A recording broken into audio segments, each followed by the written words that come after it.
I've got Carl Long with me here in the studio. Carl, how you doing, man? I'm surviving. Just had one of these Carolina barbecue sandwiches. Feeling a little better right now. Son, I'm going to tell you what, I had one a while ago. Well, let me go back. I had one this morning, and then they told me they had brat. I said, oh, man. So I waited a couple hours and let the barbecue settle, and then I went back and had the brat. So now I'm trying to decide which one's the best, and I'm going to go back and have a second one of whatever it was. But it was good, man. It was good. Hey, let's, man, it's good to get a chance to talk to you.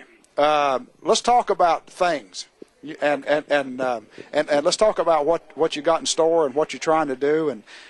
But before we do that, clarify the penalty and who is penalized for the people that might want to know. All right. The original penalty that I received for having an engine that was oversized went to my crew chief, which was Charles Swing. If the crew chief is unable to pay the fine, then it goes to the car owner. And technically, the car owner's license is my wife, Dee Dee. We were all three suspended for 12 races, and it was a NASCAR fine to begin with. Right. In one of the first appeals, it became a Sprint Cup Series violation, not just because if it was a NASCAR violation in general, that puts me out of everything. Late model stock, anything NASCAR is involved with, I'm not able to be a part of. But I was always fined as a driver. Right. The owner is my wife. Yes, it's my team. It's all of my stuff. It's just the license is in her name. Right. And so technically, I can go back to the racetrack and drive. I'm free. I'm off of the hook. Right. But how do you go back and tell your wife she can't go be a part of something and it's yours to begin? You signed her up for it, you know. Yeah. So technically, I'm off the hook as far as being able to go race, but at home and just being a person that I am, I'm not, you know. Right. We can't really go race our COT car. I can drive your COT car. Right. Or I can run a nationwide, a car or a truck. I mean, I'm all clear with that.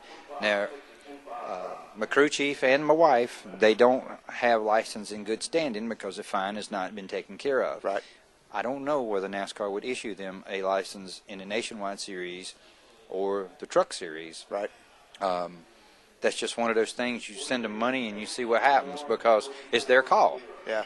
They're not in good standings, but the violation was only a Cup Series violation. So I feel like that they can get licensed in those two series, but I'm not going to guarantee anything. Now, did any of this change with the appeal process, or is that the way it's been from the beginning? From the beginning, it was a NASCAR fine.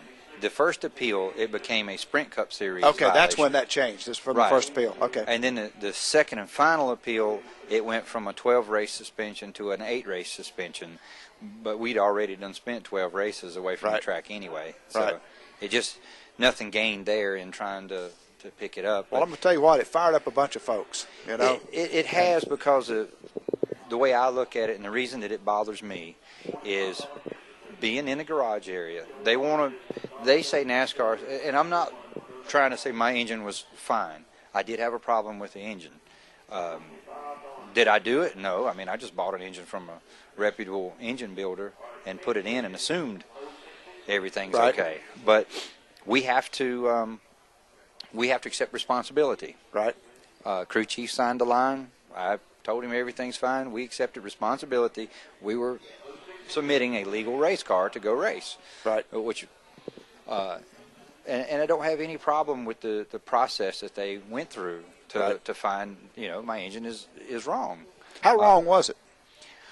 1,000th per cylinder, 0.17 of a cubic inch. 0.17. Yeah. Okay. Their rules is 358. Right. Period. Right. I mean, the rule actually is 355, and they give you enough overages as you can go to 358. Right. So everyone builds them at 358 because they make more horsepower. Right. And my situation is, we were wrong. Should I be penalized? Should something go wrong? Yes. I mean, it's wrong. We have an issue. I don't have a problem.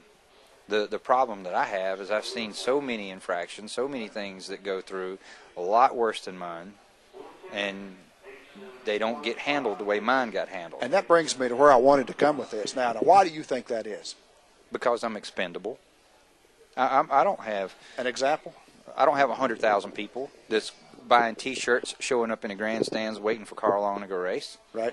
I don't have 150 employees at a shop that's dependent on that income and that team to keep going. I'm a guy that works for one of those teams, or did. I can't get hired now, but I work for a race team.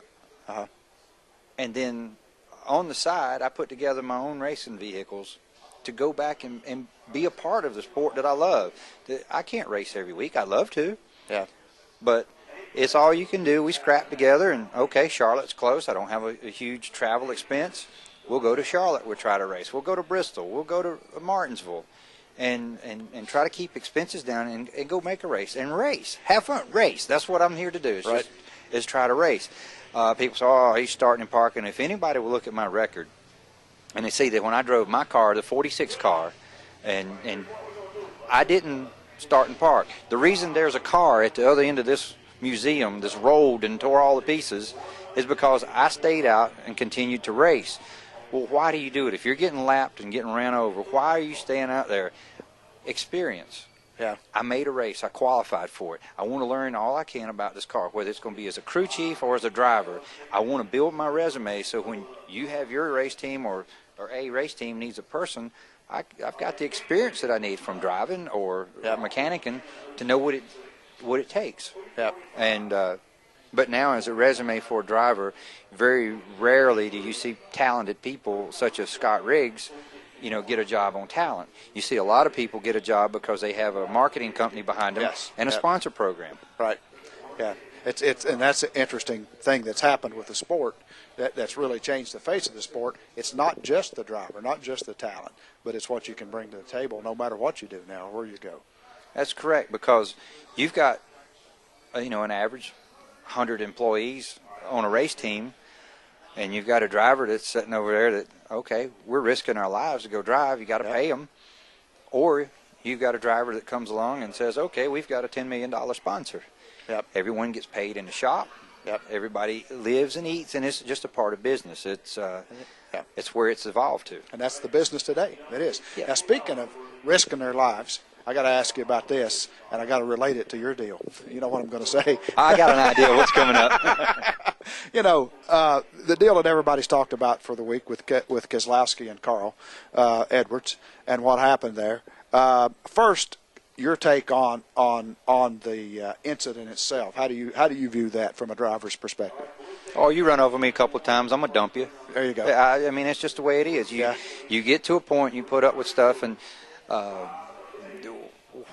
who's at fault, I could be at fault. I mean, I've actually ran over somebody, put the bumper to them because I thought they did something to me, and it was actually another car that hit me.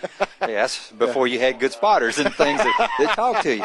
But that was years ago in short track racing, and the thing is you put so much effort, so much hard work into what you're doing, and you're going out and you've got a game plan. Yeah. Okay. I'm Carl Edwards. I'm in Atlanta. This is my favorite track. I know I'm gonna run good here. I'm gonna do well here, and you get wrecked. Yeah.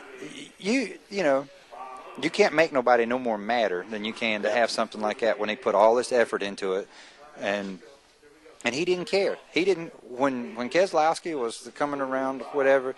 He's already took the fact. Okay, if I get penalized, if I get fined, if I get sent home I don't care. I'm mad. He was ready to accept it. Yeah. Now, the fact that Keselowski flipped and had the serious crash, we don't ever want that to happen. We want to see you rip off a front clip. We want to see you get out with your head ringing a little bit. Right. We don't ever want to hurt anybody. Right. But that's NASCAR's job to keep these cars on the ground. We're going to race them. It could have been a different kind of wreck.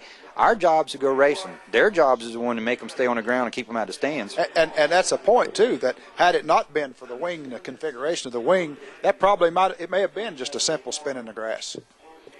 Yeah, I'm not aero technical enough to tell you whether the wing lifted the back of the car, whether it did, whether it didn't. Bottom line is that's what they get paid all of this money to figure out, not us. I mean, that's what happened to the sport that I dislike.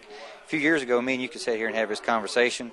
We could go think, okay, I'm going to go buy a used car from Childress, or I'm going to go do this, and we're going to go race it. We're going to take our set of scales and strings, and we're going to set it up at the house, and we're going to go do something. Now you have to have a pull-down rig. You have a K-rig. You got to have all of this engineering equipment because you only get about 45 minutes, hour and a half to practice. Right. And if you unload and you're out in left field, you never get competitive. Yep. And so you have to have your coil bind and your bump stop. Even nationwide in truck series, we're coil binding springs, and it's where racing's evolved because it's faster. Right. But in order to have that, you've got to have this. I even know late model guys now that are doing pull down machines and stuff and coil binding. It's faster. The cars are faster. You know, they got a spring rule in the Daytona on some of them. Hey, you got to have so much spring in the front, period. Yeah. I just wonder why they just didn't come along years ago and say, hey, you got to have at least an 800-pound spring in the front. That stops all of that. Yeah. But, you know, a couple of guys got out, had the technology, figured it out first, and granted, that was great for them. And they ran well. But so going back to Carl Edwards for a minute, okay, and I heard your perspective from a driver's side, and you feel he's justified in spinning out Brad, and I understand that. I've done a little bit of driving. I understand what it's like to as we were talking about earlier, get that devil in your helmet. You got to do the deal. But the penalty that he was given for that, compared to the penalty that you were given, regardless of why the car flew, it could have been serious. It could have killed people. I mean, it could have been a major thing, and we can talk about that from now on. But a penalty of a 3-race probation compared to a $250,000 fine, a 12-race suspension for you and your team, and those kind of things, I have trouble trying to figure out how to put that together and how to make sense out of all that. Well, I do too. And, you know, I kind of felt like it must have been an auction. You know, when my penalty came up that I had a problem, you know, I think that some of the heads at NASCAR says, oh, you know, maybe we give him $50,000 and take the motor, or we're going to do this. But I think that they just kept on and decided, okay, we're going to prove a point, and before it's over with, it was 200, not 250, but it was 200. It's 200,000 fine and so forth, and they're going to make a statement. We don't care who you are. We don't care if you're the littlest ant or the biggest guy here. We're going to prove something to you. Right. And to me, the only thing they proved is just making a lot of people upset. I think they ran a few fans away. I mean, I really do. I have some people that have sent me emails that had permanent seats at Talladega Speedway in the box that they turned, not Talladega, Texas, turned them in, said that, you know, we just don't want a part of this. This is, and, you know, the thing is we're all struggling to make it racing. All your nationwide, your truck teams, everyone's struggling other than the ones on the top. And the ones that are on the top, you know, they're still developing. And when you get to this situation, you wonder, you know, I've wondered why. Because I've known of infractions that's happened. Everyone in the garage area knows of infractions. And NASCAR is usually your helping hand to, hey, look, this is wrong. We want this fixed before next week. Right. You can't do this. You can't do the other part. And they've always shown in the past some heart. Yeah. And that's what probably bothers me. If everyone was always treated, no matter what the infraction was, they got hammered, then I wouldn't feel so bad. I wouldn't feel singled out. Yeah.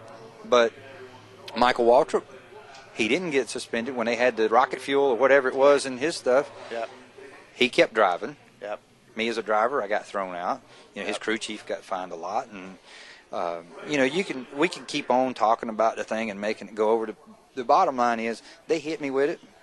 I can't pay it. Yep. So my wife and my crew chief will never be eligible to come back. And if I say something wrong and Pemberton or Helton's watching this thing and saying something wrong and they don't like it, well, who knows what I'll get slammed with the next time I go. Yeah. But I love racing. I love NASCAR. I love everything about the sport. Yeah. Is there a difference of parities and fines and penalties? Yes, but they made an announcement at the first of this year that said, we want you to take the gloves off. We want you to watch us on TV. Come back. Yeah. You know, that's what they want to say. You know, we know we done made it boring. Now we're trying to make it back exciting. And if they would have give Carl any penalty of any substantial whatsoever, what was them words they said at the first of the year? Yeah. My deal was last year, and last year's over with. Yep. I see your point. Cool. You know, this has been cool. I'm really glad we had the opportunity to do this, because I've been wanting to do that, hoping that we'd have an opportunity to hear you say that and to explain some things to a lot of the fans that will see this and listen to this. And that helps a lot to know that, to clear those things up. You got a lot of folks behind you, boss, and well, we wish you a lot of luck. And I mean, I can tell you that when the Edwards Keselowski thing happened on our forum and on our racersreunion.com blog, everybody was talking about, wait a minute, and they bring up Carl Long. So the fans aren't stupid. Okay? Yeah, they realize it, and, Yeah. and like I said, and if I'm at the powers that be, that was our last year's rules, and this is our this year's rules. Yep, I guess that's the way it is. Well, folks, Carl Long, right here, you heard it right here, breaking it down for you. Carl, thanks. Thank you, and I appreciate you having me on the show. Great, man. That's cool.